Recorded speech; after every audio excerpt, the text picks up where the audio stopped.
Discussion करने वाले हम लोग क्या पढ़ने वाले हैं, कैटालिसिस, उत्प्रेरण के बारे में पढ़ने वाले हैं।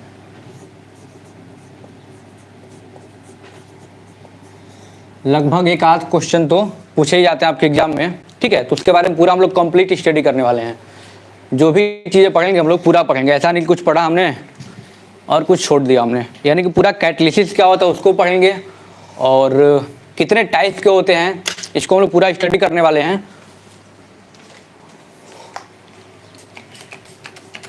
थोड़ा सा बोर्ड और साफ कर लिया जाए, फिर हम लोग स्टार्ट करते हैं कैटालिसिस। और जितना मैं पढ़ा दूंगा इससे एक भी क्वेश्चन बाहर से नहीं आएगा। क्वेश्चन मतलब कि पूरा कंसेप्ट आज डिस्कस करने वाले हैं और कल इसी चैप्टर से लगभग 20-25 क्वेश्चन मैं आपको करवा दूंगा। तो ये चैप्टर आपका पूरा कंप्लीट हो जाएगा, यानी कि क्वेश्चन भी हो जाएगा, पूरा कंसेप्ट भी हो जाएगा। तो जो भी बच्चे पहली बार आए हैं भाई थोड़ा वीडियो शेयर कर दो, जो दूसरी बार आए वो भी कर दे, सब शेयर कर दे थोड़ा सा, फिर मज़ा आएगा पढ़ाने में। चलो कैटालिसिस हम लोग स्टार्ट करते हैं बिना किसी डिले के। चलो भाई सबको गुड मॉर्निंग। कैटालिसिस हिंदी वाले हैं वो भी देख लेंगे, हिंदी में कहते हैं उत्प्रेरण।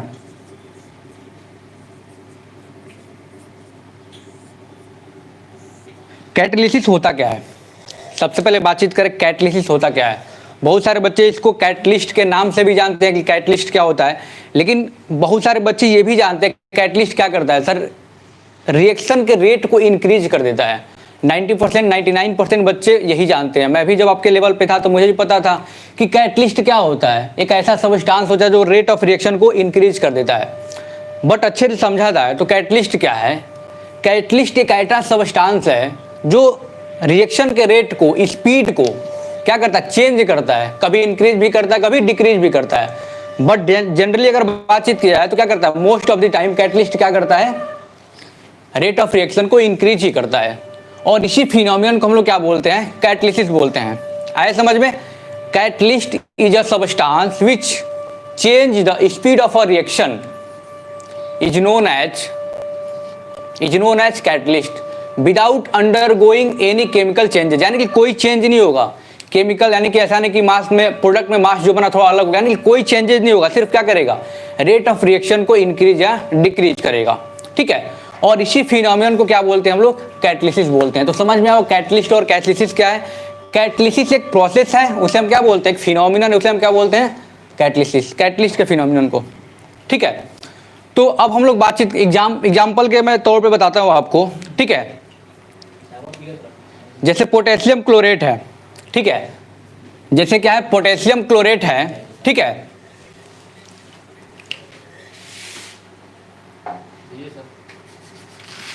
हाँ बिल्कुल सही, कैटलिस्ट सबस्टांस इंक्रीज और डिक्रीज, सही बोला आपने। अगर एक एग्जांपल के थ्रू समझाता हूँ, अगर हम लोग पोटेशियम क्लोरेट को, ठीक है, अगर हम लोग पोटेशियम क्लोरेट KClO3 को समझना इस चीज़ को बड़ा अच्छे से, अगर इसको हम डिकम्पोज करते हैं, ठीक है, डिकम्पोज करते तो हमें डाई ऑक्सीजन मिलता है। ये एग्जाम्पल अगर समझ गए तो आपको कैटालिसिस बड़ा अच्छे से समझ में आ जाएगा। जब पोटेशियम क्लोरेट को हम क्या कहते हैं, डिकम्पोज करते हैं तो हमें डाई ऑक्सीजन मिलता है, यानी टूटता है ये KCl और O2 में। बैलेंस भी कर सकते हैं इक्वेशन को चाहे तो, ठीक है। इसमें ऑक्सीजन 2 है, इसमें ऑक्सीजन 3 है, तो यहाँ पे 2 से मल्टीप्लाई कर दो, ऑक्सीजन 4 हो गया, यहाँ पे 3 हो गया, यानी फिर यहाँ पे 2 से करना पड़ेगा, ठीक है। तो क्या हो जाएगा, 2 3 या 6 ऑक्सीजन, तो फिर यहाँ पे क्या करो, 3 से मल्टीप्लाई कर दो, ऑक्सीजन भी 6 हो गया, यहाँ भी ऑक्सीजन 6, यहाँ पे K2 हो गया और Cl2 हो गया, लेकिन 2 से मल्टीप्लाई कर दो।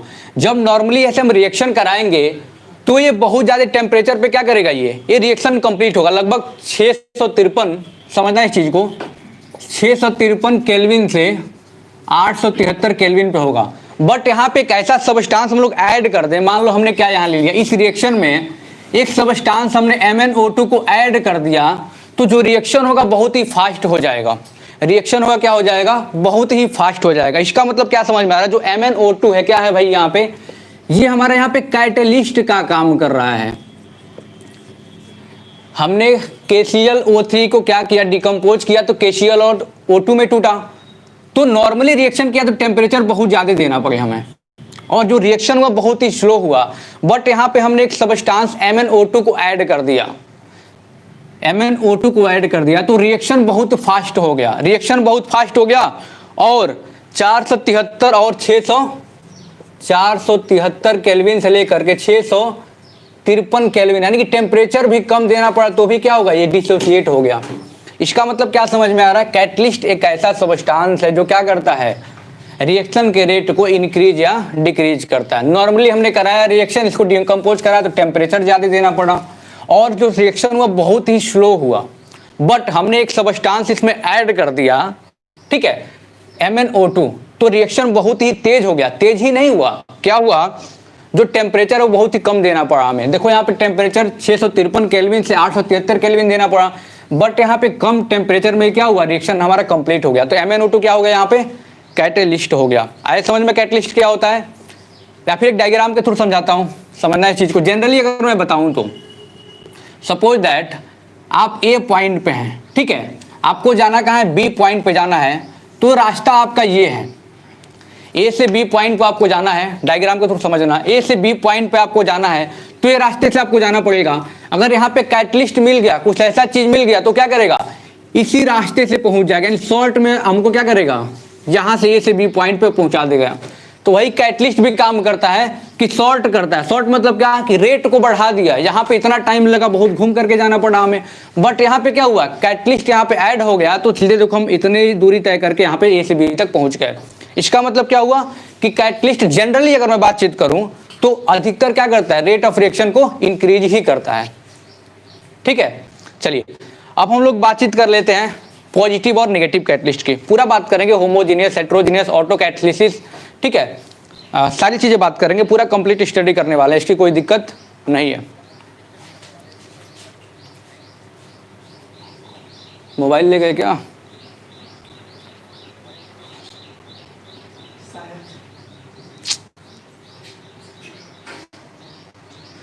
चलो भाई, हैप्पी नवरात्रि सबको भी, आप लोगों को भी।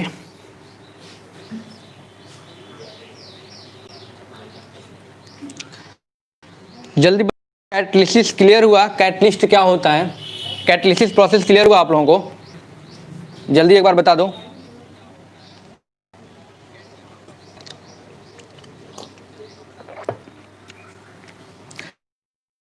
एक बार बता दो, कैटलिसिस सबको क्लियर हुआ, कैटलिसिस का प्रोसेस में किसी कोई दिक्कत तो नहीं आई, उनसे बोलिए मोबाइल लेके जाएं। मैं ऑन करता नहीं, दिक्कत आ जाएगी, कट गया, वाईफाई चला गया, क्या खोज रहे, कैटलिसिस क्या क्लास है।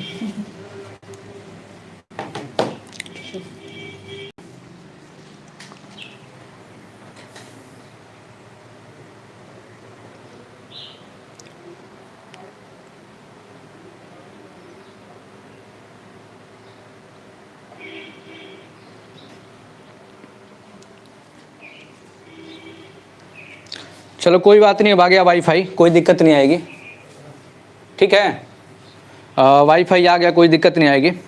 चलो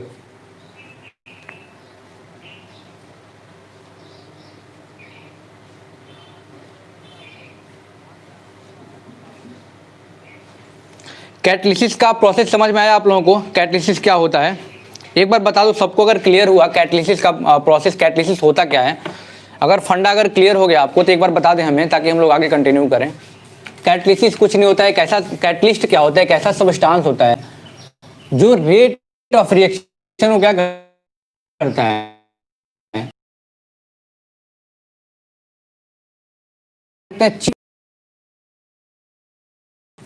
क्या बोलते हैं, कैटालिसिस बोलते हैं। तो हम लोग बातचीत कर लेंगे पॉजिटिव कैटलिस्ट और नेगेटिव कैटलिसिस के बारे में बातचीत कर लेते हैं। अगर सबको क्लियर हुआ तो बताते चलो, कोई दिक्कत हो क्वेश्चन पूछना हो पूछ सकते हो आप, कोई दिक्कत नहीं है।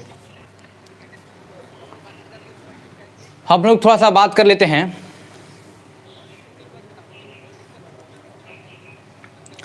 पॉजिटिव कैटलिसिस के बारे में।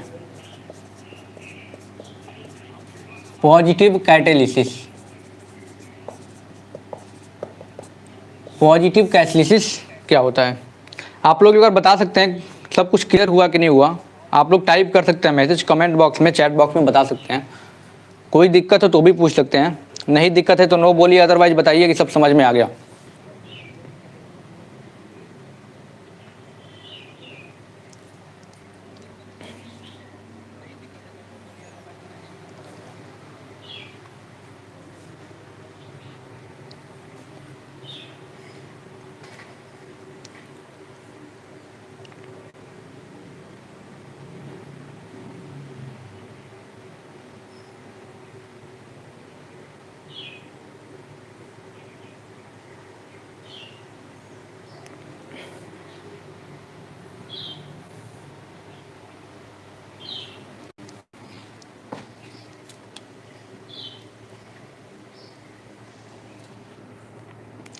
चलिए बात कर लेते हैं पॉजिटिव कैटलिसिस की। पॉजिटिव की भी बात करेंगे, नेगेटिव की भी बात करेंगे, पूरा कंप्लीट स्टडी करेंगे, बिल्कुल भी घबराना नहीं है, बस चीज़ें समझना आप लोग, ठीक है।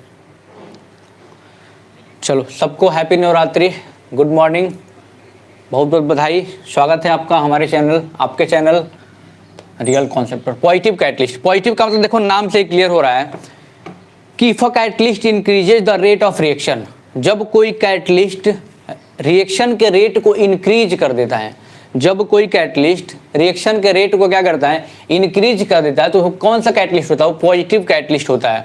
और उस प्रोसेस को हम लोग क्या बोलते हैं, पॉजिटिव कैटालिसिस। आए समझ में? If a catalyst increase the rate of reaction is known as positive catalyst and the process और the phenomenon is known as positive catalysis. बहुत ही सिंपल भाषा में बताऊं तो, ठीक है। जैसे जो मैंने एग्जांपल लिया था पोटेशियम क्लोरेट का, या जो KClO3 मैंने लिया था, इसको हीट करने पे डिकम्पोज हुआ था किसमें किसमें, KCl और O2 में। बैलेंस मैंने कर दिया था, ठीक है, बैलेंस मैंने बताया भी था कैसे बैलेंस करना है, ये चीज़ें आप लोग कर लोगे, कोई दिक्कत नहीं आएगी। तो यहाँ पे जो कैटलिस्ट है, या जो टेम्परेचर होगा 270 डिग्री सेल्सियस, यहाँ पे जो कैटलिस्ट होगा कौन सा होगा, MnO2, यानी कि पॉजिटिव कैटलिसिस का एग्जाम्पल है। जो मैंने अभी एग्जाम्पल पहले ही बताया था वही एग्जाम्पल किसका है, पॉजिटिव कैटलिसिस का। यानी कि जो MnO2 क्या है भाई, एक कैटलिस्ट है। MnO2 क्या है, एक कैटलिस्ट है जो क्या कर रहा है, रेट ऑफ रिएक्शन को इंक्रीज कर रहा है, ये पॉजिटिव कैटलिस्ट है।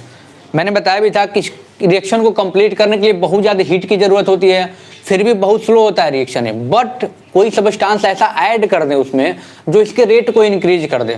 क्या करे भाई, इसके रेट को इंक्रीज कर दे, तो वही क्या होता है हमारा, पॉजिटिव कैटलिसिस होता है। पॉजिटिव कैटलिस्ट होता है, उस प्रोसेस को पॉजिटिव कैटलिसिस बोलते हैं। अब दूसरा बात कर लेते हैं नेगेटिव कैटलिसिस की। और भी लोग थोड़ा सा बच्चों को शेयर करो यार, थोड़ा आप लोग हेल्प कर सकते हैं अपने चैनल को, ठीक है, थोड़ा सा और शेयर करिए, कोई दिक्कत नहीं आएगी, सारी चीज़ समझ में आएंगी, पूरा कंप्लीट पढ़ेंगे हम लोग। जो दूसरा पढ़ने वाले हैं negative catalyst, negative catalysis. Catalysis मतलब क्या, एक प्रोसेस है, फिनोमिनन है, ठीक है। कैटलिस्ट समझिएगा क्या होता है। नेगेटिव कैटलिस्ट का मतलब क्या, if a catalyst decrease the rate of reaction, if a catalyst decrease the rate of reaction is called negative catalyst. Negative catalyst क्या होता है, जो रेट ऑफ रिएक्शन को डिक्रीज करता है, कम करता है, स्पीड को कम कर देता है, उसे क्या बोलते हैं, नेगेटिव कैटलिस्ट बोलते हैं, ठीक है। और इस प्रोसेस को नेगेटिव कैटलिसिस बोलते हैं, इस चीज को आपको समझना है। एग्जाम्पल में लेता हूं, डिकम्पोजिशन ऑफ H2O2, एग्जाम्पल में देता हूं, decomposition of H2O2। Negative catalysis का एग्जाम्पल दे रहा हूं, समझना इस चीज को। Decomposition of H2O2 in the presence of phosphoric acid, H2O plus O2 में डिकम्पोज होगा इन the presence of phosphoric H3PO4, ठीक है। अब चाहे तो हम लोग इक्वेशन को बैलेंस भी कर सकते हैं, कोई दिक्कत नहीं आएगी, ठीक है। क्या हो जाएगा, अब चेक कर लो कहाँ पे क्या है, यहाँ पे ऑक्सीजन, इसे हम रिएक्टेंट बोलते हैं, लेफ्ट वाले पार्ट, इस वाले को प्रोडक्ट बोलते हैं। बैलेंस कब होगा, जब नंबर ऑफ एटम्स रिएक्टेंट में नंबर ऑफ एटम प्रोडक्ट में जो बराबर होंगे तभी हम कहेंगे बैलेंस है।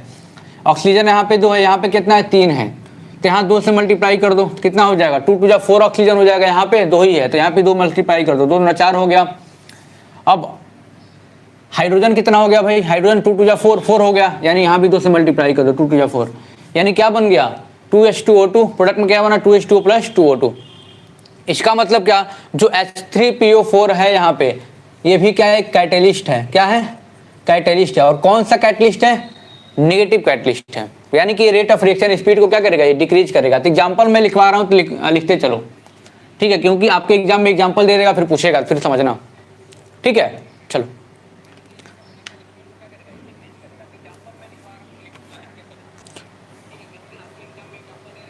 हाँ बिल्कुल, हाँ हाँ, चलिए सबको गुड मॉर्निंग, हैप्पी नवरात्रि।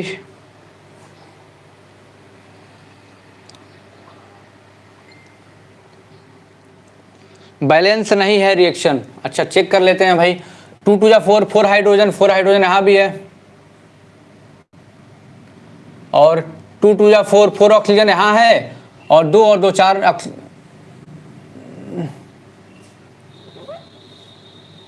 यहाँ पे इसको हटा दो ना, फिर इसको हटा दो, 2 और 2 4 हो गया। अब बैलेंस हो गया इक्वेशन आपका, ठीक है, देख लो थोड़ा सा, सही बोला आपने,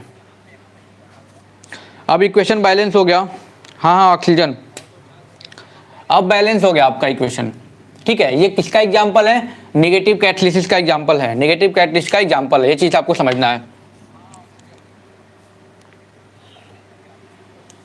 चलो मिस्टेकें होती हैं, कोई दिक्कत नहीं आती है, O की जगह O2 हो जाता है, 2O2 की जगह पे O2 हो जाता है, कोई दिक्कत नहीं है, घबराना नहीं है आपको, ठीक है। चलो अब बात कर लेते हैं हम लोग नेगेटिव कैटलिस्ट पॉजिटिव कैटलिस्ट के बारे में, तो अच्छे से समझ गए। अब हम लोग बात कर लेते हैं कैटलिटिक प्रोमोटर, या फिर डायरेक्टली मैं बातचीत करूं तो प्रोमोटर्स। प्रोमोटर्स क्या होते हैं, ठीक है, प्रोमोटर। अब बैलेंस अब कोई दिक्कत नहीं है। A substance which present, ठीक है, substance if present along with catalyst increases the speed of catalyst, activity of catalyst। Promoter का मतलब क्या, कोई ऐसा सबस्टांस होगा जो कैटलिस्ट के साथ प्रेजेंट होगा और इसके स्पीड को बढ़ा देगा, कैटलिस्ट के एक्टिविटी को ही बढ़ा देगा, उसे हम क्या बोलेंगे, प्रोमोटर बोलेंगे। कैटलिस्ट ऑलरेडी क्या करता है, इंक्रीज या डिक्रीज करता है रेट ऑफ रिएक्शन को, मोस्टली इंक्रीज ही करता है, देखा जाए तो मोस्टली क्या करता है, इंक्रीज ही करता है। अब देखो समझो इस चीज को, तो एक ऐसा सबस्टांस कैटलिस्ट के साथ होगा जो कैटलिस्ट के एक्टिविटी को बढ़ा देगा, क्या करेगा, कैटलिस्ट के एक्टिविटी को बढ़ा देगा, उसे हम बोलते हैं भाई प्रोमोटर। यानी देखो नाम से ही क्लियर हो रहा है, प्रोमोट करेगा, यानी कैटलिस्ट के एक्टिविटी को ये प्रोमोट कर देगा, एक्टिविटी को ये बढ़ा देगा, ठीक है, तो उसे हम क्या बोलेंगे, प्रोमोटर बोलेंगे। एग्जाम्पल समझो, जैसे हैबर प्रोसेस से अमोनिया बनाते हैं हम लोग, हैबर प्रोसेस से अमोनिया बनाते हैं, क्या बनाते हैं, अमोनिया, N2 प्लस H2 से क्या बनता है हमारा, NH3, दिख रहा है सबको, बैलेंस कर लो, 3 2 2 और 3 और 6, हाँ बैलेंस हो गया, ठीक है। तो यहाँ पे जो कैटलिस्ट यूज करते हैं Fe यूज करते हैं, आयरन कैटलिस्ट यूज करते हैं, किसको यूज करते हैं, आयरन को। प्रोमोटर समझना है यहाँ पे क्या होता है, हैबर बेरिल्स हमने क्या कर दिया, N2 और H2 से हमने क्या बना दिया, अमोनिया बना दिया, हैबर प्रोसेस से। जो इसमें कैटलिस्ट होता है कौन होता है, आयरन होता है, लेकिन आयरन को भी यहाँ पे क्या करेगा, प्रोमोट कर देगा, यानी कि इसकी एक्टिविटी को बढ़ा देगा, एक ऐसा सबस्टांस जो होगा मॉलिब्डेनम MO। तो ये किसका काम करेगा भाई, ये प्रोमोटर का काम करेगा, किसके लिए, कैटलिस्ट के लिए।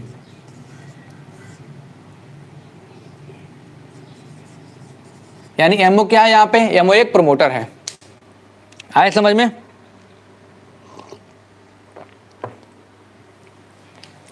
यानी MO क्या कर रहा है, MO एक प्रोमोटर का काम कर रहा है कैटलिस्ट Fe के लिए। MO is molybdenum is act as a promoter for catalyst Fe। आए समझ में, कैटलिस्ट और प्रोमोटर में क्या अंतर है, ये चीज आपको जानना है, इसे हम क्या बोलते हैं, कैटलिटिक। चलो अब ये चीज प्रोमोटर समझ गए, अब कैटलिटिक पॉइजन जान लेते हैं हम लोग, क्या जान लेते हैं, कैटालिटिक पॉइजन।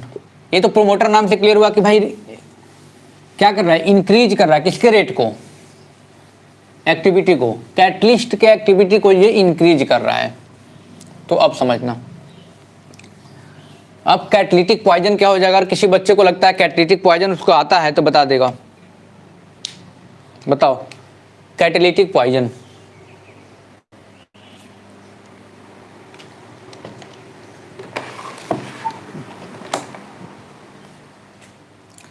कैटलिटिक पॉइजन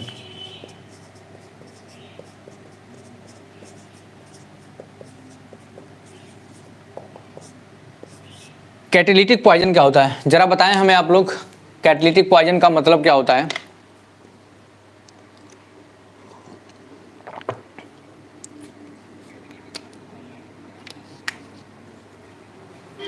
हाँ, ऋषभराज सिन्हा नहीं आता है, कोई बात नहीं। Decrease the rate of catalyst, अच्छा। और जितने बच्चे लाइक नहीं किए यार लाइक कर दो यार, कौन सा पैसा लग रहा है कि नहीं, लाइक कर दोगे आप तो बड़ा अच्छा लगेगा हमें भी, ठीक है।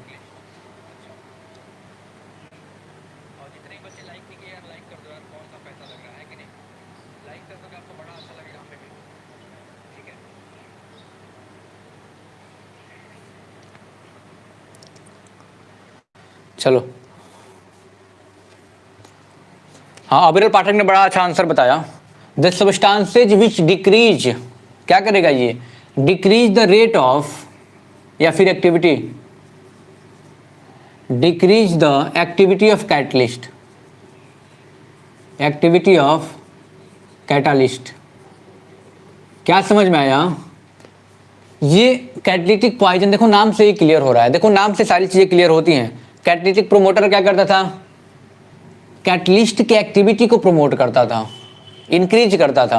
बट ये क्या करेगा? कैटलिस्ट के एक्टिविटी को ये डिक्रीज कर देगा, इसलिए इसका नाम क्या है? कैटलिटिक पॉइजन है। ये चीज आपको समझना है, आए समझ में? जैसे कि आर्सेनिक हो गया, CO हो गया, ये सब के सब क्या है? कैटलिटिक पॉइजन है। CO हो गया, आर्सेनिक हो गया, ये सब एग्जाम्पल हैं। किसके एग्जाम्पल हैं ये कैटलिटिक पॉइजन के एग्जाम्पल हैं। ये चीज आपको समझना है, ठीक है। जैसे कोई रिएक्शन है, ठीक है, तो उसमें अभी मैं एग्जांपल लेके आगे समझाऊंगा आपको। किसी रिएक्शन में अगर कैटलिस्ट PT है, ठीक है, अभी मैं उसको एग्जांपल लेके बताऊंगा। तो जो कैटलिस्ट PT है आपका, जो कैटलिस्ट PT है आपका, उसके रेट को या फिर उसके एक्टिविटी को डिक्रीज कर देगा कौन? आर्सेनिक। आर्सेनिक, तो आर्सेनिक क्या कहलाएगा? आर्सेनिक कैटलिटिक पॉइजन कहलाएगा। किसके लिए? PT के लिए। आए समझ में? एग्जांपल लेके समझाऊंगा, बिल्कुल भी घबराना नहीं, ठीक है। तो क्या होगा? आर्सेनिक क्या होगा? कैटलिटिक पॉइजन होगा कैटलिस्ट PT के लिए। इस चीज को आपको बड़ा अच्छे से समझना है, ठीक है। चलो, किसी को कोई दिक्कत आ रही है आप लोग बता सकते हैं, कोई शर्माने घबराने वाली बात नहीं है। हाँ, कॉलेज UP का एग्जाम हो गया और कॉलेज भी मिल गया, बहुत बढ़िया। बताओ किसी कोई दिक्कत तो नहीं आ रही है? आप लोग पढ़ेंगे टाइप्स ऑफ कैटलिसिस, या फिर टाइप्स ऑफ कैटलिसिस के बारे में थोड़ा जान लेते हैं। होमोजीनियस, हेट्रोजीनियस, एग्जाम्पल दे देकर के आपको पूछेगा बताओ ये कौन सा है, होमोजीनियस है कि हेट्रोजीनियस है। MO क्या है? कैटलिस्ट है कि प्रोमोटर है? ऐसे बहुत सारी चीजें क्वेश्चन पूछी जाएंगी। तो हम लोग पढ़ लेते हैं टाइप्स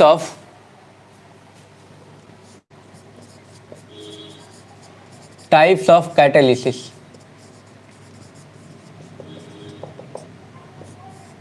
पहला पढ़ेंगे homogeneous catalysis. Homogeneous catalysis, homogeneous catalysis. ये जो मैं पढ़ा रहा हूँ बहुत ही इंपॉर्टेंट टॉपिक्स हैं, जान लो, और बिल्कुल भी हल्के में नहीं लेना है। जो बच्चा अच्छे से पढ़ाई करेगा उसको कहीं से कोई दिक्कत नहीं आएगी। याद मैं कैटालिसिस पूरा खत्म कर दूंगा, फिर अगले दिन कल इसका मैं क्वेश्चन लेके आऊँगा। कितने बजे? 9 बजे। एकदम दिमाग में बैठा लो कि 9 बजे लाइव क्लास चल रही है आपकी, ठीक है। तो 9 बजे आपको आना ही आना है, ठीक है। कोई ज़बरदस्ती नहीं है, लेकिन आओगे तो अच्छा लगेगा, आपका भी भला हो जाएगा कुछ। तो हम लोग 9 बजे सुबह मिलने वाले हैं, यानी कि आज हम लोग कैटालिसिस पूरा कंप्लीट खात्मा कर देंगे इसका, और अगले दिन हम लोग कैटालिसिस का पूरा क्वेश्चन करेंगे और आपके डाउट भी रहेंगे यहाँ पे, ठीक है। आए समझ में? यानी कि हम क्या करेंगे, कल कैटालिसिस के इंपॉर्टेंट क्वेश्चन करेंगे। मैं पहले ही बता दे रहा हूँ, सबको आना है कल 9 बजे, चलो किसी कोई दिक्कत नहीं। हाँ, होमोजीनस कैटलिसिस का मतलब क्या? होमो मीन्स होता है सिंगल, क्या होता है सिंगल, जीनियस मीन्स क्या, जीनस मीन्स क्या होता है, फेज होता है। यानी कि रिएक्टेंट, कोई भी रिएक्शन है अगर उसमें रिएक्टेंट और जो कैटलिस्ट है दोनों सेम फेज में हो, जब किसी रिएक्शन में, ठीक है, जब किसी रिएक्शन में कैटलिस्ट प्रेजेंट हो उसी फेज में, जिस फेज में रिएक्टेंट हो, यानी सेम फेज में, तो उसे हम क्या बोलेंगे, होमोजीनियस कैटलिस्ट बोलेंगे, और इस प्रोसेस को बोलेंगे होमोजीनियस कैटलिसिस। एग्जांपल के थ्रू समझ लो, oxidation of SO2 to SO3। पहला एग्जांपल है ऑक्सीडेशन ऑफ SO2 टू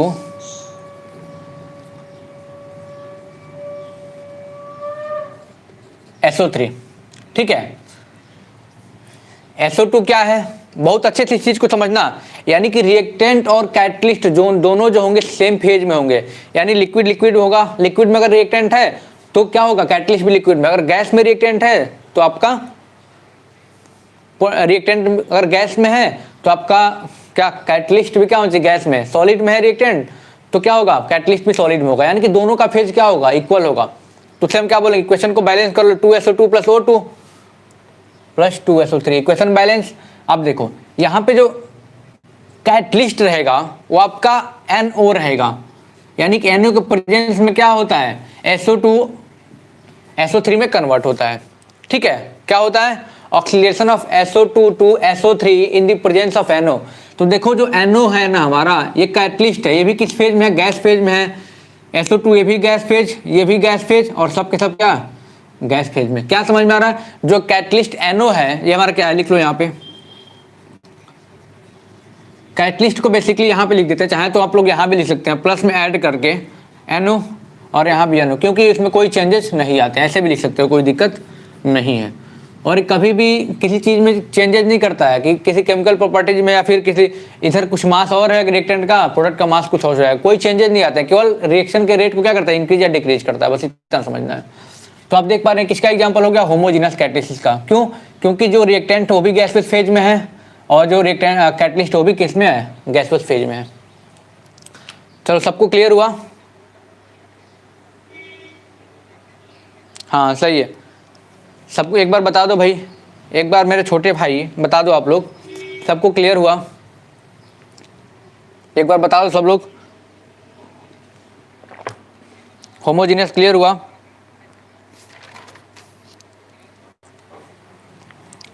चलो क्लियर हुआ। अब बातचीत कर लेते हैं हम लोग सेकंड वाले हेट्रोजीनस की।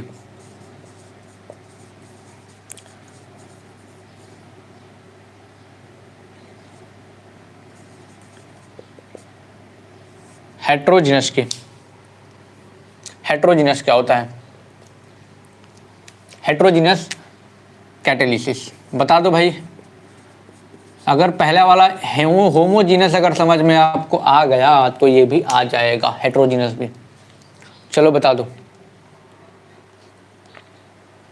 हाँ, हेट्रोजीनस कैटालिसिस में क्या होगा, जो फेज होगा रिएक्टेंट का वो डिफरेंट होगा, किससे, फेज ऑफ कैटलिस्ट। इसका मतलब अगर रिएक्टेंट गैस में है तो हो सकता है कि जो अपना कैटलिस्ट है वो किस में हो, सॉलिड में हो, ये भी हो सकता है। यानी जो फेज होगा रिएक्टेंट और कैटलिस्ट का क्या होगा, हेट्रो मीन्स क्या होता है, डिफरेंट। हेट्रो मीन्स क्या होता है भाई, डिफरेंट।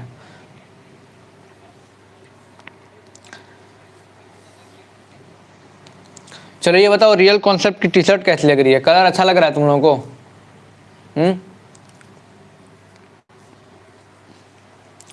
चलो हेट्रोजीनियस तो समझ में आ गया।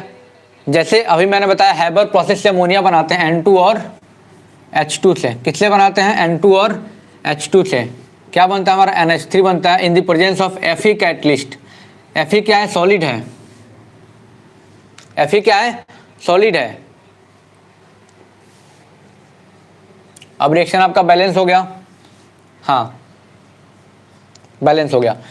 जो N2 ये गैसुअस फेज में है, H2 गैसुअस फेज में, लेकिन ये जो हमारा Fe क्या कैटलिस्ट किस में है, ये सॉलिड फेज में है। तो क्या समझ में आ रहा है, ये भी हमारा गैस फेज में होगा। तो डिफरेंट हो गया क्या, कैटलिस्ट का जो फेज हो गया वो सॉलिड में हो गया, और जो रिएक्टेंट हो गया उसका फेज किस में हो गया भाई, गैस में हो गया। तो किसका एग्जाम्पल हो गया, हेट्रोजीनस का। बताओ सबको यार, बताते चलो यार एक बार। आप चंद्र प्रभाव भगवान है सर जी? अरे नहीं भैया, कोई भगवान भगवान नहीं होता है, सब आप लोगों की कृपा है, ठीक है। कोई भगवान नहीं होता है, आप लोगों का प्यार है और कुछ नहीं है, कोई भगवान नहीं होता है, ठीक है। नित्यानंद सर थोड़ा फास्ट, ठीक है, मस्त लग रहा है। यस सर यस, फास्ट पढ़ाइए। चलो कोई बात नहीं, थोड़ा सा मैं, देखो यार मेरे पढ़ाने का अंदाज ही यही है, मैं आपसे क्या बताऊं, मेरे पढ़ाने का अंदाज ही है, मैं थोड़ा स्लो पढ़ाता हूं। और मैं तेज़ पढ़ाता हूं, कोई पकड़ नहीं पाता है मेरे को। और मैं स्लो क्यों पढ़ाता हूं कि भाई सबको सारी चीज़ मैं बेसिक से चलता हूं। मैं ये मान के चलता हूं कि किसी बच्चे को कोई कुछ आता नहीं है, इस बेस से पढ़ाता हूँ। क्योंकि जो भी बच्चे, कई सारे बच्चे होंगे जिनको बहुत सारी चीज़ें पता होंगी, इसमें कई बच्चों को पता नहीं होगा, तो मैं इस वे से पढ़ाता हूँ ना एक एक चीज़ को, कि जो पहली बार भी कैटलिसिस अगर पढ़ने आया हो ना तो उसको ये सारी चीज़ें समझ में आ जाएंगी। इस प्रकार से पढ़ाता हूँ, समझ रहे हो। तो ये मेरी थोड़ी सी आदत है, अब अच्छी हो या बुरी हो, अब क्या कर सकते हैं यार। तेज पढ़ाऊंगा तो मैं सही बता रहा हूँ, कोई पकड़ नहीं पाएगा, बहुत मुश्किल हो जाएगी पकड़ना। वही बच्चे पकड़ पाएंगे मेरे को जो थोड़ा सा फास्ट चलते होंगे। आए समझ में। मैं सच बताऊं तो मैं बहुत फास्ट पढ़ाता था, लेकिन सारे बच्चे इसको पकड़ नहीं सकते हैं। तो एवरेज पढ़ाता हूं कि सब बच्चों को इसमें समझ में आ जाए, और कंसेप्ट भी एवरेज ही देता हूं, और बहुत हाई लेवल का नहीं, बहुत लो लेवल का नहीं। जितना लेवल आपका है उससे मैं थोड़ा सा अप देता हूं, ठीक है, उससे मैं थोड़ा सा क्या करता हूं भाई, अप देता हूं।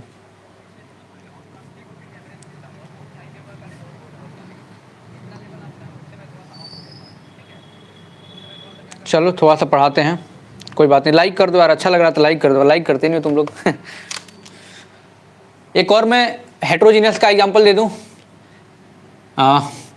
Oxidation of SO2 to SO3। अभी मैंने आपको बताया भी था, हेट्रोजीनियस के भी एग्जांपल हो जाएगा। SO2 टू ऑक्सीडेशन मतलब क्या होता है भाई, अभी जब केमिकल रिएक्शंस पढ़ाएंगे डिफरेंट टाइप के, तो आपको बताएंगे क्या होता है ऑक्सीडेशन, क्या होता है। यहाँ पे जान लो, एडिशन ऑफ ऑक्सीजन, तो क्या हो जाता है, SO3 बनता है हमारा। तो क्या बनता है, SO3 बनता है। इसमें जो कैटलिस्ट होता है वो होता है आपका PT होता है, प्लेटिनम कैटलिस्ट होता है। कौन होता है, PT कैटलिस्ट। हटो भाई, हाँ आप सही लिखा।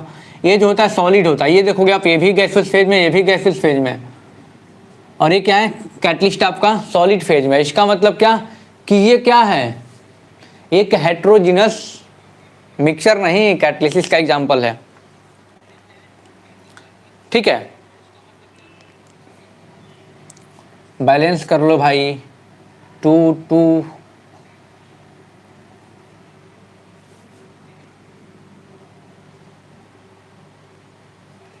यहाँ भी हो जाएगा 2S2 2S हो गया, यहाँ भी 2S हो गया। S इसमें 2 है, इसमें भी S2 है। चेक कर ले, 2 2 4 6 ऑक्सीजन इसमें है, 6 ऑक्सीजन इसमें है, बैलेंस हो गया, कोई दिक्कत ही नहीं आई।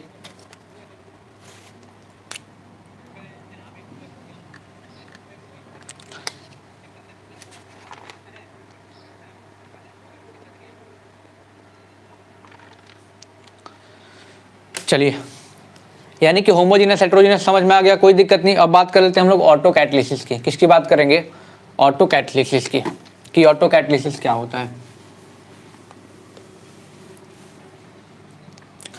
कल 9 बजे सब लोग रेडी हो ना, कल 9 बजे कैटलिसिस का आंसर, क्वेश्चन आंसर मैं इंपॉर्टेंट कराने वाला, यानी कि सारे क्वेश्चन मैं कल करा दूंगा कैटलिसिस का, ठीक है। ऐसे ही पढ़ेंगे, पहले क्या करेंगे, कंसेप्ट पूरा पढ़ेंगे। अगर छोटा चैप्टर तो 1-2 दिन में हो जाएगा, बड़ा चैप्टर 4-5 दिन भी लगता है, 3-4 लेक्चर भी ले सकते हैं। तो उसको कंप्लीट करके फिर अगले दिन क्या करेंगे, हम लोग क्वेश्चन पे फोकस करेंगे। यानी कि एक दिन कंसेप्ट फिर क्वेश्चन, कंसेप्ट फिर क्वेश्चन, कंसेप्ट फिर क्वेश्चन, ठीक है।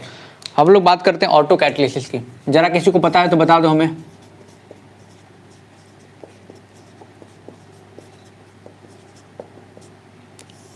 ऑटो कैटलिसिस जरा सी बता दो हमें।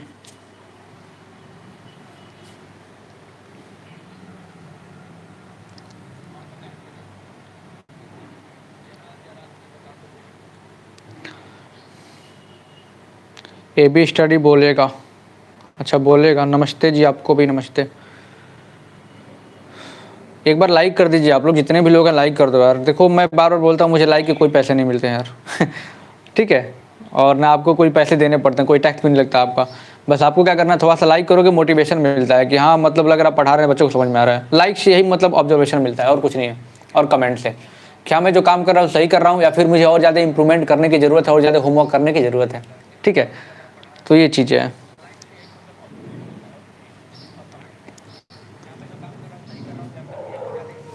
ऑटो कैथलिसिस मेरे को बता दो आप लोग एक बार, नहीं तो फिर मैं बताता हूँ। हाँ, सीमा का आंसर आ गया। One of the product of the reaction begins to act as a catalyst. अरे वाह, बहुत अच्छा बताया आपने, वेरी गुड सीमा।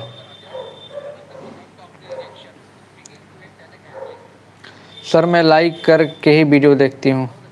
चलिए जी, बहुत बढ़िया, धन्यवाद आप लोगों का। अब हम लोग ऑटो कैटलिसिस का बहुत सारे बच्चों ने एग्जाम्पल में बोल रहा हूँ, कंसेप्ट बताया, डेफिनेशन मेरे को बताया, मैं भी बताता हूँ एक बार। When one of the product of the reaction act, ठीक है, begin to act as catalyst, यानी कि कोई रिएक्शन हो रहा है, ठीक है, समझना इस चीज को, कोई रिएक्शन हो रहा है और जो प्रोडक्ट उसमें बना, आपको पता है कि लेफ्ट वाले पार्ट को रिएक्टेंट बोलते हैं, इसको एरो, और राइट वाले पार्ट को प्रोडक्ट बोलते हैं।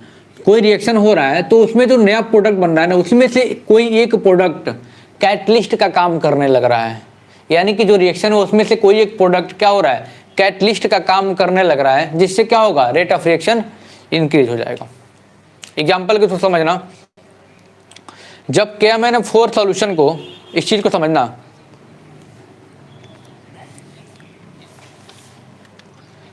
जब KMnO4, यहां पे समझना अच्छे से, KMnO4, जब KMnO4 के सॉल्यूशन को हम क्या करते हैं, एसिडिफाइड ऑक्जेलिक एसिड, यानी कि C2H2O4, C2H2O4, मैं लिखने में थोड़ा टाइम लगेगा, समझाऊंगा अच्छे से, बस लिख लेने दो, ठीक है। C2H2O4, जब KMnO4 का सॉल्यूशन को क्या करते हैं, C2H2O4 यानी कि एसिडिफाइड ऑक्जेलिक एसिड के साथ क्या करते हैं, मिक्स करते हैं, ठीक है, ऐड करते हैं, तो ये जो क्या होता है, डीकलराइजेशन स्टार्ट होता है, यानी कि ये क्या होता है, डीकलराइज करने लगता है, यानी कि जो सॉल्यूशन है उसका कलर क्या करने लगता है, चेंज होने लगता है। सॉल्यूशन का कलर क्या होता है, चेंज होने लगता है। When one of the product of the reaction begin to act as a catalyst is known as auto catalysis. अब एग्जांपल में बता रहा था आपको क्या, when KMnO4 solution is added to acidified oxalic acid solution, it's decolourisation takes place, यानी कि इसका कलर क्या होने लगता है, चेंज, डी कलर होने लगता है, यानी कि कलरलेस होने लगता है, डीकलराइज, यानी कि इसका कलर क्या होता है, डीकलराइज, कलर इसका चेंज होने लगता है, मतलब कलर इसका कम होने लगता है, एट अ लोअर रेट, यानी कि बहुत धीरे से क्या होगा, इसका कलर चेंज होगा। लेकिन जैसे ही प्रोडक्ट बनेगा, जैसे रिएक्शन कंप्लीट होगा, तो उसमें से एक प्रोडक्ट क्या करेगा, कैटलिस्ट की तरह काम करना स्टार्ट कर देगा और रेट ऑफ रिएक्शन को बढ़ा देगा। जैसे समझो क्या, मैंने एग्जांपल के थ्रू समझाता हूं, समझना अच्छे से, इसलिए मैं एग्जांपल लिख रहा हूं, और कोई दिक्कत आएगी आप लोग पूछ लेना मेरे से, ठीक है, कोई भी दिक्कत आएगी आपको पूछ लेना। तो क्या हो जाएगा, एग्जाम्पल समझने की कोशिश करना आप लोग।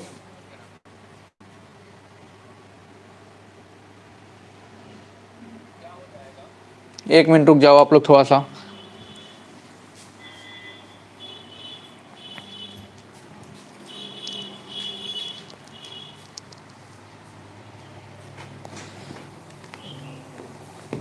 एक मिनट रुक जाओ, लग रहा क्लियर दिख नहीं रहा आप लोगों को।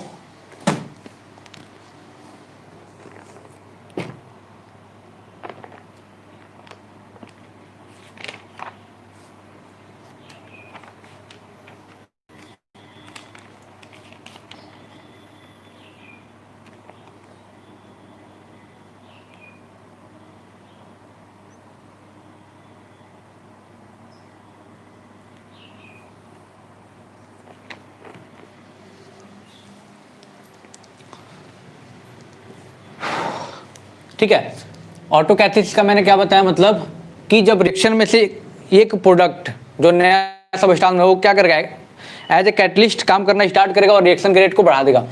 रिएक्शन थोड़ा बड़ा है, समझना है इस चीज को। जब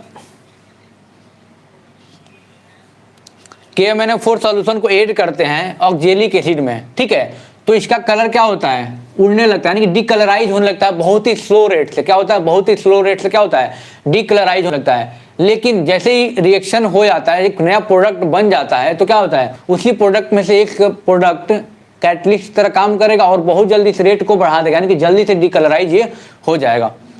जैसे K2SO4 प्लस, इस चीज को समझ लेना, बस मैं बता दूंगा, टेंशन मत लो। MnSO4 plus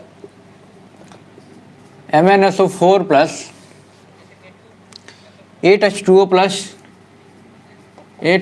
plus 10CO2। Equation थोड़ा लंबा है, ठीक है।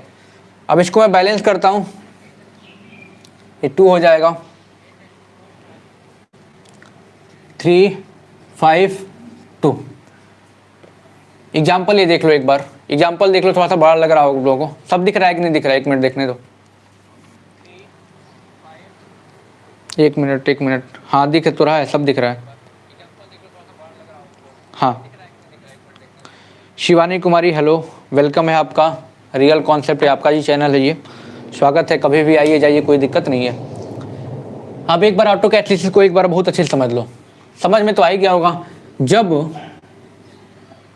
कोई रिएक्शन करवाते हैं तो उसमें से एक प्रोडक्ट क्या करता है, कैटलिस्ट की तरह यूज हो करके रेट ऑफ रिएक्शन को इंक्रीज कर लेता है। जब मैंने KMnO4 के सॉल्यूशन को एसिडिफाइड ऑक्जेलिक एसिड में डाला तो ये डीकलराइज होगा, यानी कलर इसका धीरे धीरे कम होते जाएगा, कलरलेस होता जाएगा, डीकलराइज होगा, ठीक है, लेकिन बहुत स्लो रेट्स होगा। लेकिन जैसे ही रिएक्शन कंप्लीट होता है, यहाँ पे कोई प्रोडक्ट बन जाता है तो उसमें से एक प्रोडक्ट बन जाता है, तो उसमें से एक प्रोडक्ट ऑटो कैटलिस्ट का काम करने लगता है। तो ये वाला है ना, ये Mn2 प्लस यहाँ पे क्या करता है, ऑटो कैटलिस्ट का काम करना स्टार्ट कर देता है। किसका, ऑटो कैटलिस्ट का काम करना स्टार्ट करता है। अब जैसे ये कैटलिस्ट का काम करना स्टार्ट किया, जैसे ये कैटलिस्ट का काम करना स्टार्ट किया, वाला क्या करेगा, कैटलिस्ट का काम करेगा। जैसे ही कैटलिस्ट का काम करना स्टार्ट किया तो जो डीकलराइजेशन हो रहा था बहुत फास्ट होने लगेगा। जो डीकलराइजेशन होने लगा था इसका, वो क्या हो जाएगा, बहुत ही फास्ट हो जाएगा। जिससे ये समझ में आ रहा है कि जो नया प्रोडक्ट बना उसमें से एक सब्सटेंस एज ए कैटलिस्ट काम करने लगा, ठीक है। तो Mn2 प्लस आयन क्या करेगा, कैटलाइज द रिएक्शन, तो रिएक्शन के रेट को क्या करेगा, ये इंक्रीज कर देगा, एज कैटलिस्ट काम करेगा। ये थोड़ा सा आप लोगों के लिए थोड़ा सा अलग लगा होगा, ठीक है। नहीं समझ में आया तो बताओ, एक बार और बता दूं, एक बार देख लो, बताओ जल्दी से। नहीं आया तो नो करो, आ गया तो यस करो, जल्दी से करो।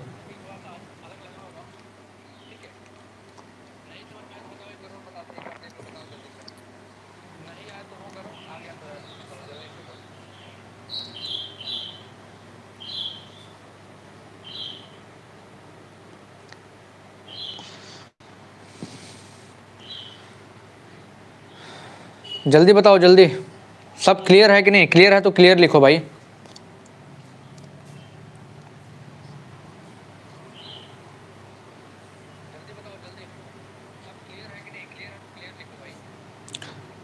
I am waiting your reply, your chat.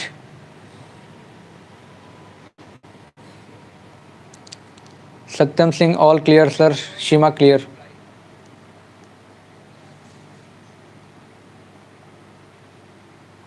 Anupriya clear. और भी इतने सारे बच्चे हैं भाई, सब लोग बताओ ना, एक ही बच्चा थोड़ी ना पढ़ रहा है। Sir please what are you teaching, I am teaching chemistry, chapter catalysis, उत्प्रेरण, ठीक है। इतने ही बच्चे रिप्लाई करेंगे, चलो कोई बात नहीं। यानी जो Mn2 प्लस जो आयन होगा इसमें से क्या करेगा, एज ए कैटलिस्ट बिहेव करेगा और इसके रिएक्शन को क्या करेगा, यानी जो डीकलराइजेशन हो रहा था बहुत तेज होने लगेगा, यानी कि इंक्रीज कर देगा रेट को। चलो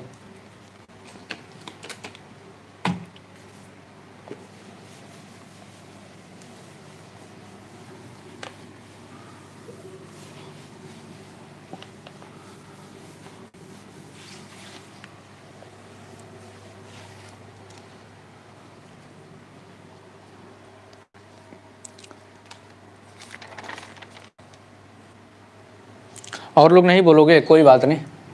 आप करेंगे इंड्यूस्ड कैटालिसिस के बारे में, ये बहुत ही इंपॉर्टेंट भी है। Induced catalysis. तुम लोग यार शेयर नहीं करते हो मेरे भाई, शेयर करते तो बड़ा मज़ा आता। इसलिए मैं लाइव क्लास ले नहीं रहा हूँ, बहुत कम बच्चे आ रहे हैं, क्योंकि यूपी पॉलिटेक्निक का एग्जाम हो गया, झारखंड वालों का होने वाला है नहीं, बिहार का तमाशा बना रखा है उनने, कभी आज कराएंगे, कल कराएंगे, 1 महीने बाद कराएंगे, अगले साल कराना। नवंबर मतलब क्या होता है यार, अगले साल करा देता है, कोई क्या दिक्कत है। यूपी ने सितंबर में करवा लिया, तुम्हें सितंबर में करवा देना चाहिए, तुम नवंबर में करवाओगे, क्या मतलब, पूरा साल बर्बाद कर दिया। उससे मतलब नहीं करवाते।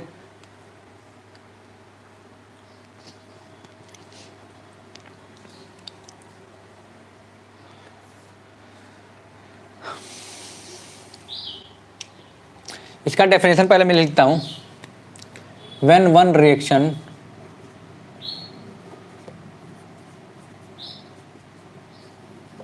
Influences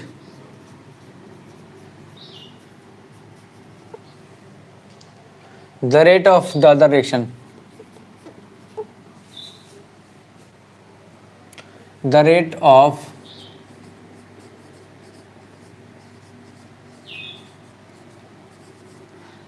other reaction which does not occur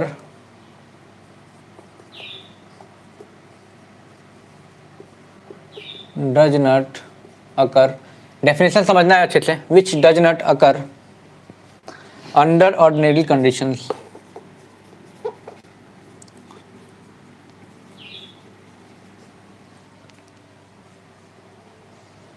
ordinary conditions. जब एग्जांपल दूंगा समझ में आ जाएगा। Under ordinary conditions this phenomenon is called, यानी प्रोसेस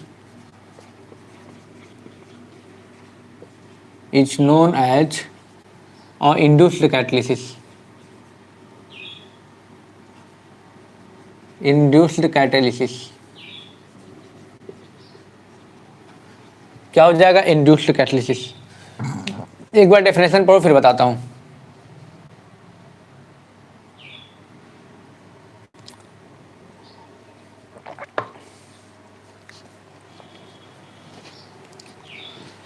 डेफिनेशन एक बार रीड कर लो, फिर मैं समझाता हूं इसके बारे में क्या है ये।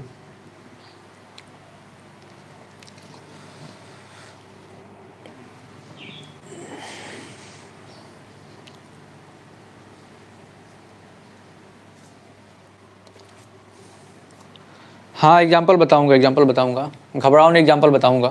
पहले डेफिनेशन पढ़ो, मैं सब समझाऊंगा। मैंने बताया ना कि जो भी बच्चा पढ़ रहा कहीं कोई दिक्कत उसको नहीं आएगी। अगर मैं पढ़ा रहा हूं तो कोशिश करता हूं समझाने की। देखो एग्जाम्पल बताता हूं, पहले इसको समझ लेते हैं। लिखा हुआ है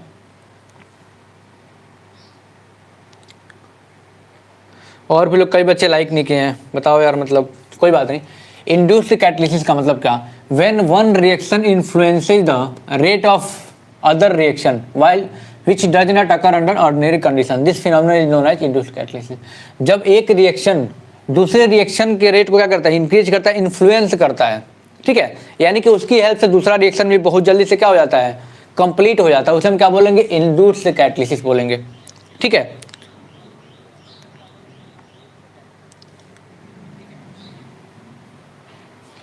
ठीक है, तो क्या बोलेंगे, इंड्यूस्ड कैटालिसिस। एग्जाम्पल समझना, एग्जाम्पल के थ्रू बहुत अच्छे। यूपी में हीबेट पॉलिटेक्निक मिल गया सर, बहुत बढ़िया, नंबर 1 का कॉलेज है वो। इस बार मिल गया सभी बच्चों को।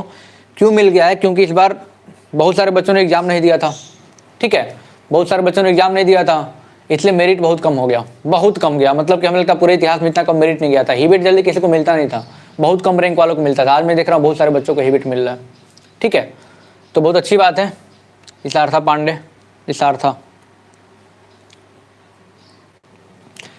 एक एग्जाम्पल के थ्रू मैं आपको समझाता हूं इसको, ठीक है, क्योंकि एग्जाम्पल से सारी चीजें बहुत अच्छे से समझ में आ जाती हैं।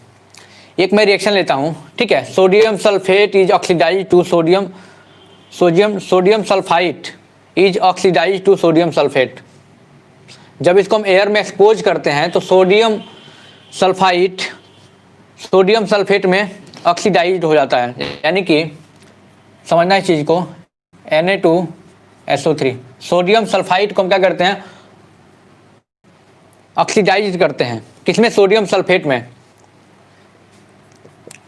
ऑक्सीडाइज यानी कि ऑक्सीजन यहाँ पे ऐड हो जाएगा, क्या हो जाएगा, तो सोडियम सल्फेट बन जाता है Na2SO4। बहुत अच्छे से समझना एग्जांपल के थ्रू। हाफ O2 Na2SO3 क्या है, सोडियम सल्फाइड। जब इसको ऑक्सीडाइज करते हैं सोडियम सल्फेट में, यानी कि जब एक्सपोज करते हैं एयर में, तो क्या बनता है, ये सोडियम सल्फेट बनता है। उसी प्रकार लेकिन जब सोडियम आर्सेनाइड को ऑक्सीडाइज करते हैं, यानी कि एयर में एक्सपोज करते हैं, तो रिएक्शन कंप्लीट नहीं होता है। सेम टर्म एंड कंडीशन में अगर इसको मैंने क्या कहते हैं, ऑक्सीडाइज किया, एयर में एक्सपोज किया, तो सोडियम सल्फेट बना। बट जब सोडियम आर्सेनाइड को Na3ASO3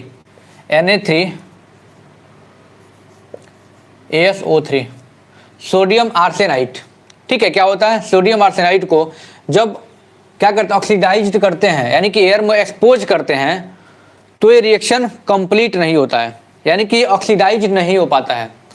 इसी सेम टर्म एंड कंडीशन में इसको करेंगे तो ये नो रिएक्शन, यानी कि क्या होगा, ये ऑक्सीडाइज नहीं होगा। एग्जाम्पल मैंने क्या बताया कि जब सोडियम सल्फाइड मतलब क्या, Na2SO3 को ऑक्सीडाइज करते हैं, यानी कि एयर में एक्सपोज करते हैं, तो सोडियम सल्फेट Na2SO4 बन जाता है। बट उसी term and condition, same condition में अगर सोडियम आर्सेनाइड Na3ASO3, ठीक है, को ऑक्सीडाइज करते हैं, तो ये रिएक्शन कंप्लीट नहीं होता है, यानी कि ऑक्सीडाइज नहीं होता है। अगर मैं एक्सपोज करेंगे तो ऑक्सीडाइज नहीं होगा। लेकिन अब यहां से समझना कंसेप्ट को, ठीक है। लेकिन जब दोनों को क्या कर देंगे, मिक्स कर देंगे, जब दोनों को क्या कर देते हैं, बहुत अच्छे से कंसेप्ट को समझना है इस चीज को। जब इसके सॉल्यूशन को हम लोग क्या कर देंगे, मिक्स कर देंगे, और तब ऑक्सीडाइज करेंगे, तो आराम से क्या होगा, दोनों ऑक्सीडाइज हो जाएगा। यानी कि ये तो ऑक्सीडाइज नहीं हो पा रहा था नॉर्मल कंडीशन में, ये तो हो जा रहा था। लेकिन जब दोनों के सॉल्यूशन को क्या करेंगे, मिक्स करके एयर पास करेंगे, यानी ऑक्सीडाइज करेंगे, एयर में एक्सपोज करेंगे, तो क्या होगा, ये रिएक्शन ये भी कंप्लीट हो जाएगा। ये नहीं हो रहा था, लेकिन रिएक्शन क्या हो जाएगा, यहाँ पे कंप्लीट हो जाएगा। तो क्या हुआ, ये इसके लिए कैटलिसिस का काम कर गया, यानी कि Na2SO3 क्या कर दिया, Na3ASO3 को क्या कर दिया, कैटेलाइज कर दिया। आए समझ में, जैसे लिख लो, एग्जांपल में जान लो, Na2SO3 sodium sulphide catalyse the Na3ASO3, ठीक है। एग्जांपल मैं लिख देता हूं, अगर दोनों को मिक्स करके एयर पास करेंगे तो क्या हो जाएगा, ऑक्सीडाइज्ड हो जाएगा। लेकिन ये सिंगल में नहीं हो रहा था, दोनों को मिक्स कर दिए तो ऑक्सीडाइज हो गया। अब दोनों को कंबाइन करके रिएक्शन लिख दो, लिख सकते हो आराम से, अब तो कोई दिक्कत नहीं, क्योंकि हमने दोनों रिएक्शन यहाँ पे लिख दिए थे। तो क्या हो जाएगा, ये चीज समझ लो, यानी कि दोनों को मिक्स कर दो, Na2SO3 sodium sulphide plus sodium arsenide,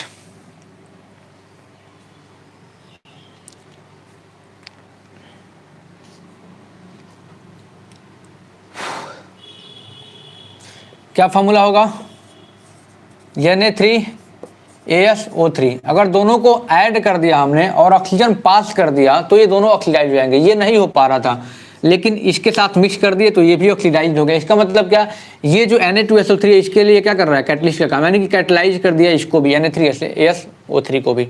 आए समझ में, यानी कि O2 यानी एयर पास किया हमने, तो दोनों ऑक्सीडाइज हो जाएगा।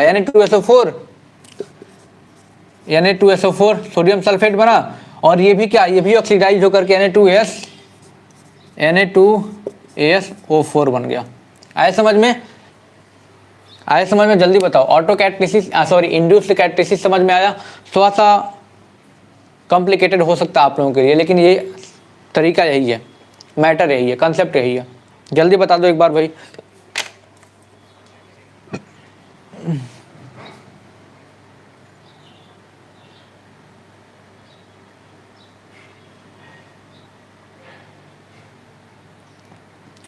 जल्दी एक बार बता दें आप लोग, सबको क्लियर हुआ?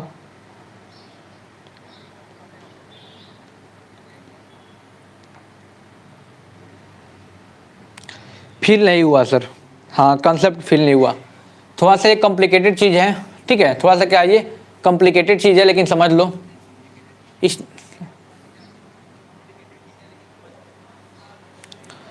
तो आप पॉलिटेक्निक क्यों पढ़ा रहे हो? क्योंकि बिहार का भी बचा हुआ है ना एग्जाम।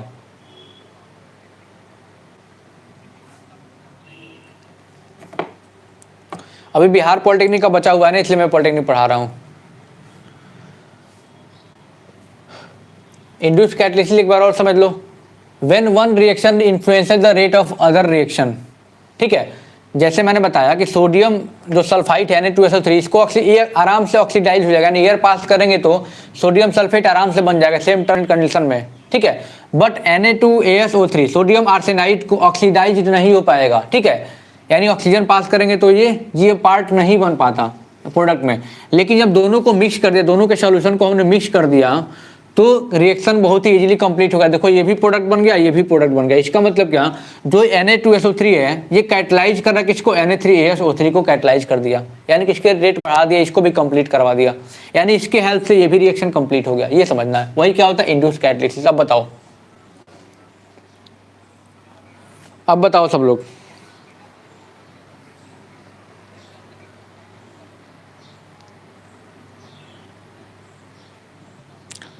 सबको क्लियर हो गया ना इंड्यूस कैटलिसिस? एक बार बता दो मेरे को यार, तब संतुष्टि मिलती है। जब तक सबको समझ में ना आए फिर मजा नहीं आता पढ़ाने का। जल्दी बताओ, सबको समझ में आ गया, फील हुआ कंसेप्ट?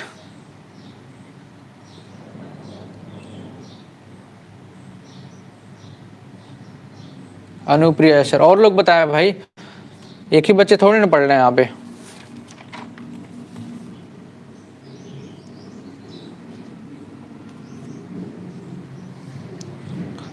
कंसेप्ट मजबूत करो भाई, मेरा तो पूरा केमिस्ट्री बचा हुआ है।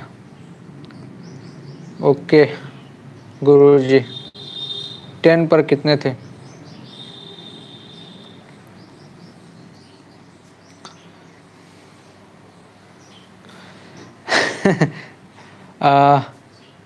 एक दूसरे को यहाँ पे सलाह भी दे रहे हैं, तो आप पॉलिटेक्निक क्यों पढ़ रहे हो?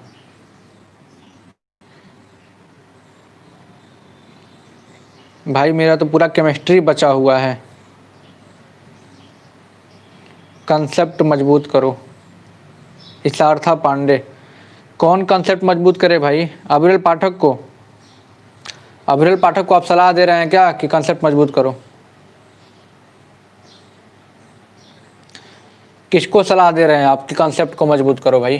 आप बताएं एक बार, फिर हम लोग आगे बातचीत करें एंजाइम कैटलिसिस का।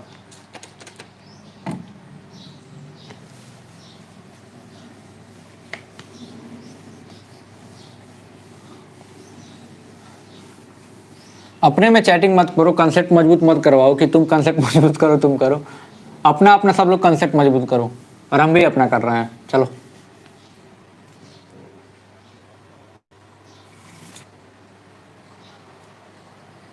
नहीं, पॉलिटेक्निक के चक्कर में 12th फेल नहीं होगे हम लोग। एंजाइम कैटलिसिस जल्दी से ख़त्म करते हैं इस चीज़ को यार। एंजाइम कैटलिसिस थोड़ा सा पढ़ना है, ठीक है।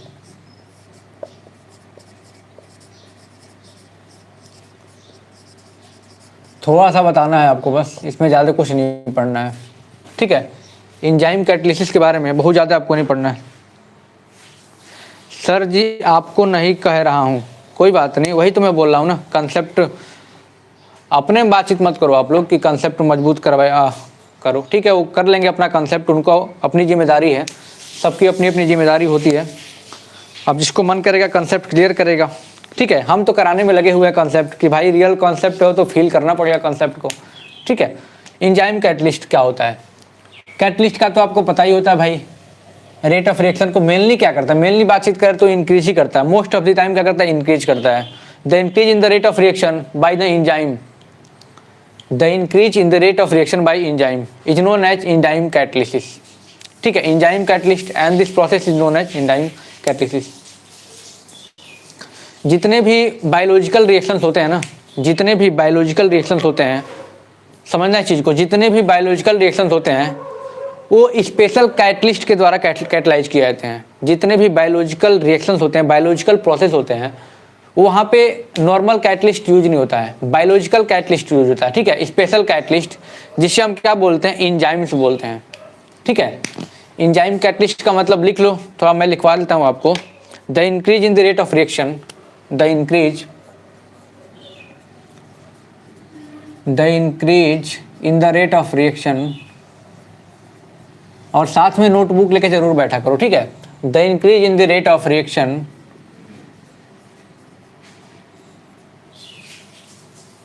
Bye the enzyme, by the enzyme is known as enzyme catalyst, enzyme catalyst. और इसी फिनोमिनन को क्या बोलते हैं भाई, एंजाइम कैटालिसिस बोलते हैं। आए समझ में, the increase in the rate of reaction by the enzyme is known as enzyme catalyst. यानी कि बायोलॉजिकल रिएक्शंस को कंप्लीट करने के लिए एक स्पेशल प्रकार के कैटलिस्ट होते हैं, वो क्या होते हैं, एंजाइम्स होते हैं। और एंजाइम्स क्या करता है, बायोलॉजिकल रिएक्शन को क्या करता है, इंक्रीज, रेट को इंक्रीज करता है। ठीक है, आप सब पूछेंगे सर वो क्या है, एंजाइम्स क्या होते हैं। ठीक है, enzymes, chemically all enzymes are proteins. Enzymes होते हैं, प्रोटीन्स होते हैं एक प्रकार से। जो बायोलॉजी आप लोग पढ़ोगे तो एंजाइम्स वगैरह के बारे में बड़ा अच्छे जानोगे आप। Enzymes are produced by living plants and animals. जो एंजाइम होता है लिविंग एनिमल्स एंड प्लांट्स के द्वारा क्या कर देता है, प्रोड्यूस किया जाता है एंजाइम को। ठीक है, एक मैं फैक्ट बताता हूँ आपको, अगर अपने डाइजेस्टिव सिस्टम में, ठीक है, जो डाइजेशन सिस्टम है हम लोग का, अगर वहाँ पे एंजाइम नहीं होता ना, अगर अपने डाइजेशन सिस्टम में अगर वहाँ पे एंजाइम नहीं होता है तो एक टाइम का खाना पचाने में 50 साल लग जाएगा। कितना, ये फैक्ट है।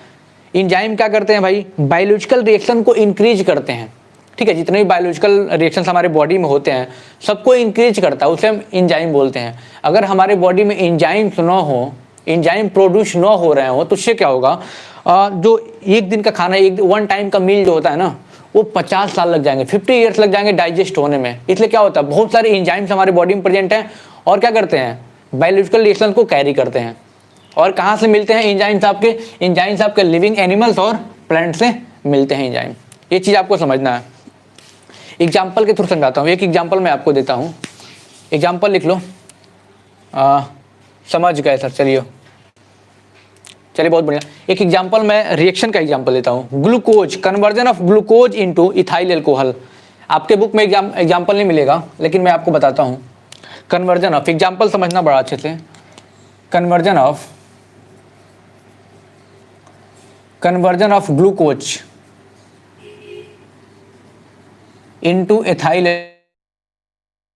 एल्कोहल।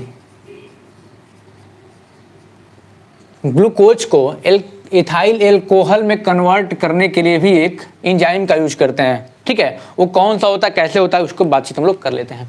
एग्जाम्पल में क्या लिखोगे, एग्जाम्पल में आएगा तो conversion of glucose into ethyl alcohol. Glucose का फॉर्मूला क्या होता है बता दो भाई, C6H12O6।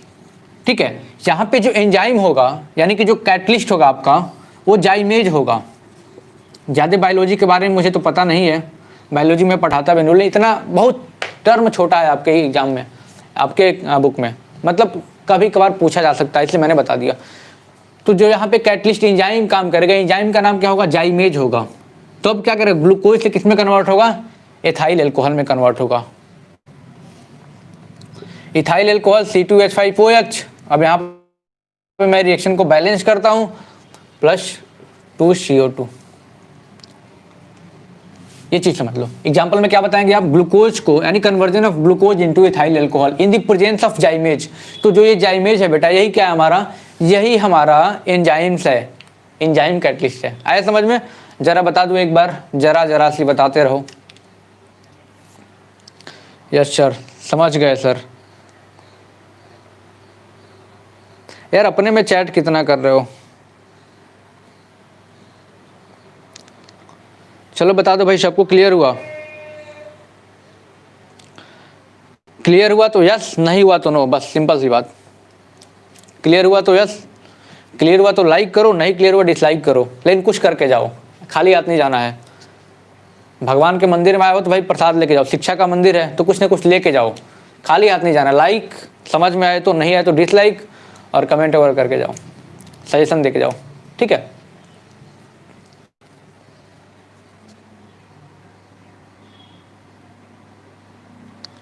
चलो सबको क्लियर हो गया, कोई दिक्कत नहीं। अब इंडस्ट्रीज में एक लास्ट टॉपिक मैं आपको बताऊंगा, catalysis used in industries. Industries में कैटलिसिस कहाँ पे यूज होता है और कहाँ से क्वेश्चन आपके एग्जाम में पूछे जाते हैं, उसको मैं थोड़ा सा रिकवर कर देता हूँ और थोड़ा सा प्रकाश डालता हूँ उस पर, ठीक है, हाईलाइट करता हूँ उस चीज़ को, क्योंकि आपके एग्जाम में डायरेक्टली पूछा जाता है। कैसे पूछा जाता है एक बार बोलो मेरे साथ, डायरेक्टली। हाँ, आवाज़ सबकी नहीं आ रही, 2-3 बच्चे बोल ही रहे हैं।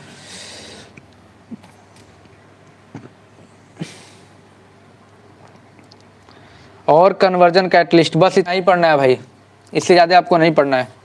कैटलिस्ट यूज इन इंडस्ट्रीज, इसको समझ लो, पूछा जाता है आपके एग्जाम में कौन सा कैटलिस्ट कहाँ पे यूज किया जाता है, यानी कि हेडिंग डाल लो कैटलिस्ट। अच्छा, कितने लोग नोटबुक लेके बैठते हैं, कॉपी और पेन लेके बैठते हैं यार? जो भी लोग कॉपी पेन लेके बैठते हैं, मैं पूरा गारंटी देता हूँ एक भी क्वेश्चन यहाँ से बचेगा नहीं। जितना मैं कंसेप्ट करा रहा हूँ, कंसेप्ट पूरा पढ़ लो यहाँ से, उसके बाद मैं कल क्वेश्चन कराऊंगा, ठीक है।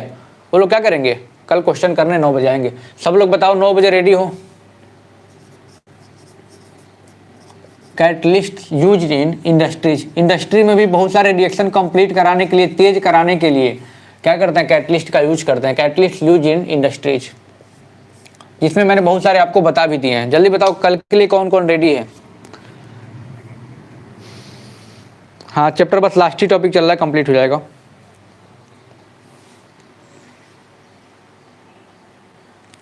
कितने लोग रेडी हैं कल की क्लास के लिए? कल पूरा ही इंपॉर्टेंट मैं क्वेश्चन कराऊंगा, इसका पूरा ही इंपॉर्टेंट क्वेश्चन मैं कराऊंगा।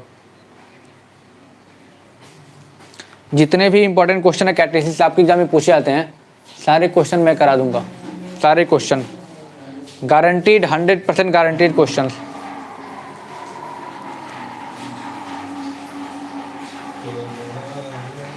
I am ready.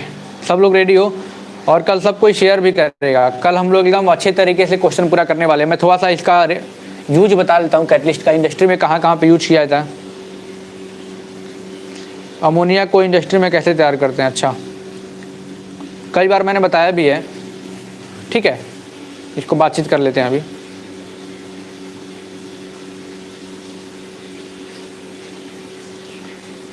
चलो, पहला जो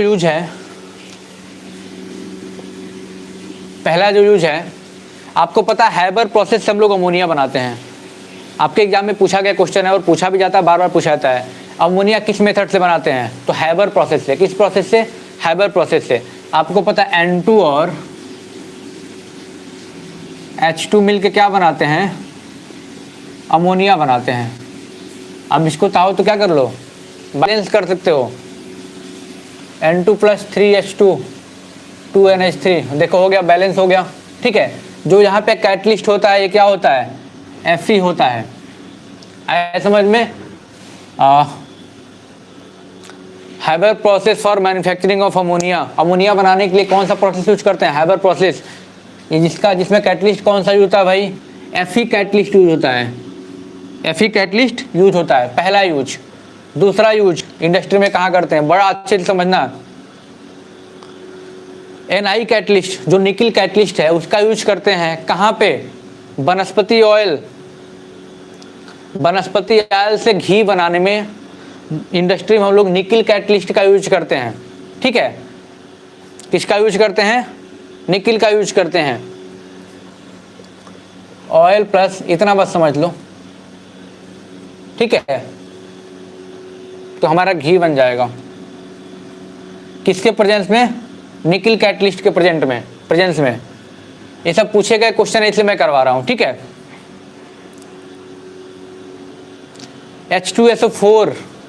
H2SO4 बनाने में NO कैटलिस्ट का यूज करते हैं। बाई कौन सी process? Lead chamber method. By lead chamber method से H2SO4 बनाने में NO का यूज करते हैं, एनो कैटलिस्ट का। ये चीज़ आपको एकदम अच्छे से ध्यान रखना है, ठीक है। और पीटी का लिख लो, एनो इज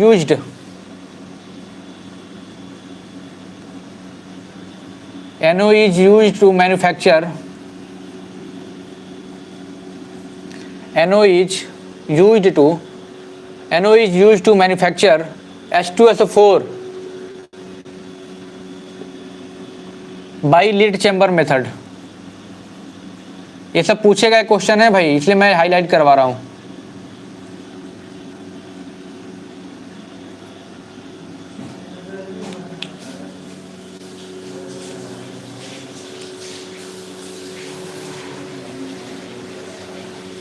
हाँ ठीक है।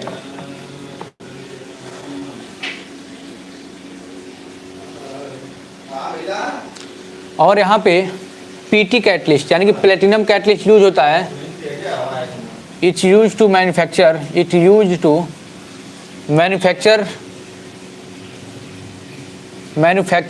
H2SO4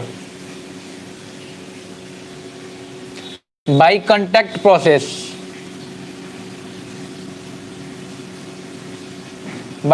process.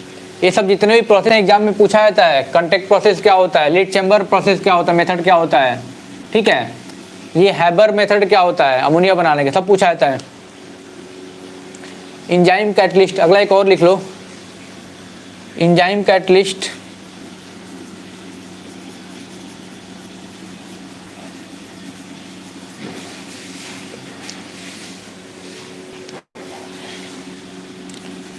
Is use to making, अभी जो मैंने बताया आपको एग्जांपल, मेकिंग इथाइल अल्कोहल, वो क्या था, जाइमेज था। आए समझ में, ये चीज़ आपको ध्यान रखना है। और भी चीज़ें कंसेप्ट आपको खोज करके पढ़ना है, लेकिन मैंने जितना था उतना आपको पढ़ा दिया।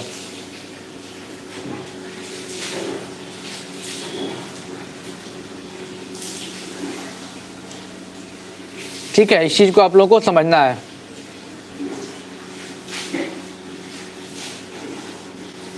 अब जो क्वेश्चन बचा है, क्वेश्चन को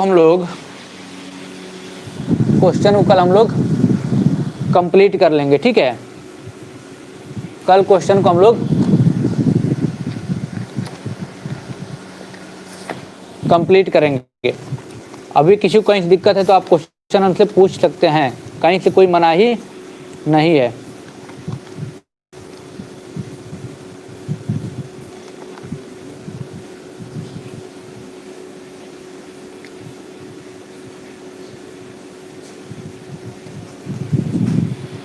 ठीक है, कहीं से कोई दिक्कत आएगी तो आप हमें पूछ सकते हैं, कोई दिक्कत नहीं है।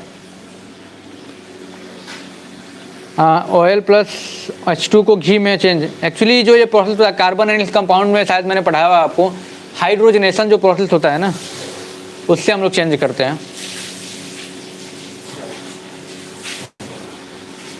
ठीक है, कि सत्यम सिंह ने पूछा है, चलो बहुत बढ़िया।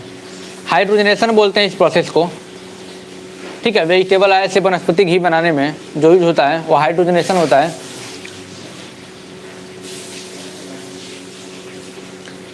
कल हम लोग 9 बजे मिले, जल्दी बताओ, कल हम लोग 9 बजे मिले। कल हम लोग मिलेंगे सुबह 9 बजे। अगर सब लोग रेडी हैं तो बताएं, कल हम लोग क्लास रखेंगे 9 बजे।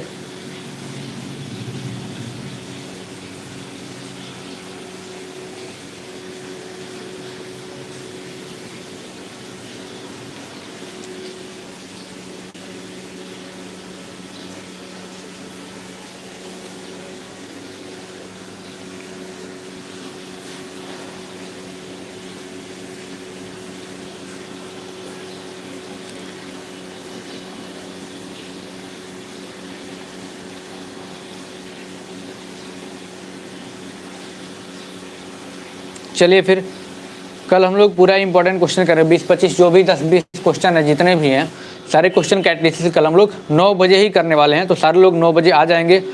और वीडियो को शेयर नहीं करते हो आप लोग, बस यही थोड़ी सी दिक्कत है, इसलिए आप लोग थोड़ा सा वीडियो को शेयर करा करें और यार मित्रों को भी दिखाइए भाई, ठीक है। और जितने बच्चे अगर आपके मित्र वगैरह 9th और 10th में है तो उनको भी चैनल को रिकमेंड करें, क्योंकि जो बोर्ड आ रहा है आपका 10th का ना, उसके लिए मैं बहुत ही important question 1 mark question, 3 mark question, 5 mark question हर चैप्टर्स में लेकर के आ रहा हूँ।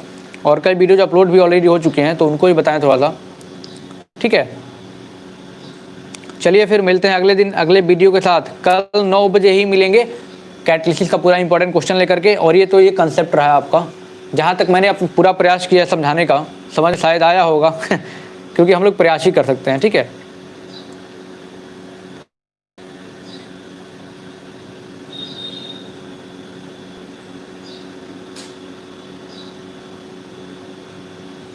सर कोई पॉलिटेक्निक ही पढ़ने वाले नहीं तो कैसे शेयर करें? अच्छा कोई बात नहीं, अपने ही मोबाइल में 2-3 बार देख लिया करो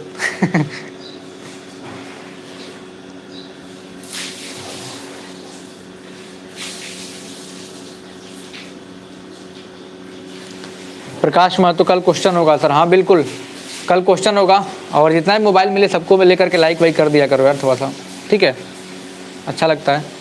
चलो कल मिलते हैं क्वेश्चन के साथ हम लोग।